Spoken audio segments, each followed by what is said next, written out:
कुंदापूर जवळच्या उंबराच्या वाडीत शिवानी राहायची. 8-9 वर्षाची शिवानी होती भारी चतुर. शाळा, घर, शेत व बाजार येथील मुले माणसे सगळेच तिच्यावर खुश असायचे. रविवारी कुंदापूरचा आठवडी बाजार भरायचा. शेतातील भाजी विकायला शिवानीचे आई बाबा जायचे. सुट्टीमुळे सोबत शिवानीही जायची. शिवानी आई बाबांना हिशेबात मदत करायची आणि मधून मधून बाजारातून चक्कर मारायची. भजी किंवा भेळ खाणे हा तिचा आवडता उद्योग. एका रविवारी अशीच फिरत फिरत शिवानी बाजारातल्या मिठाईच्या दुकानापाशी आली. मिठाई पाहत ती सहज उभी होती. हलवाई तिच्याकडे पाहत होता. तो गल्ल्यावरून उठून शिवानीकडे आला. ए मुली, चल पैसे काढ. कसले पैसे? मघापासून माझ्या मिठाईचा वास घेतेस त्याचे पैसे.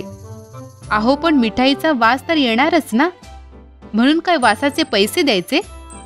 पैसे दिलेच पाहिजेत, म्हणून हलवाई ओरडू लागला. हळूहळू बघ्यांची गर्दी जमली.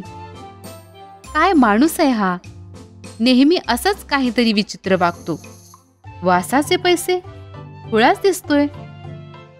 शिवानीला काहीतरी सुचले. ठीक आहे, थांबा, मी पैसे घेऊन येते, असे म्हणून गर्दीतून वाट काढत ती आई बाबांकडे निघाली. आई, भाजी विकून आलेल्या चिल्लर पैशांची थैली दे ग मला. का ग, काय झालं? कशाला पाहिजे? अगं आई, ती एक गंमत आहे, तू पण चल. चिल्लर पैशाची पिशवी घेऊन दोघी निघाल्या. मिठाईच्या दुकानापाशी गर्दी तशीच होती. वाट काढत त्या दोघी हलवायापाशी आल्या.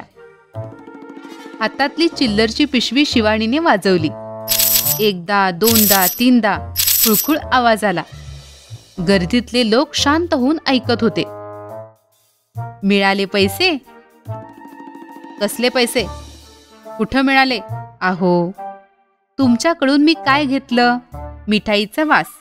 मग त्याची किंमत काय असणार? पैशाचा आवाज. बरोबर की नाही? बरोबर बरोबर, गर्दीतले लोक म्हणाले. आता हलवायाचा चेहरा पाहण्यासारखा झाला होता. शिवानी मात्र एकटी पैशाची पिशवी घेऊन आईसोबत निघाली.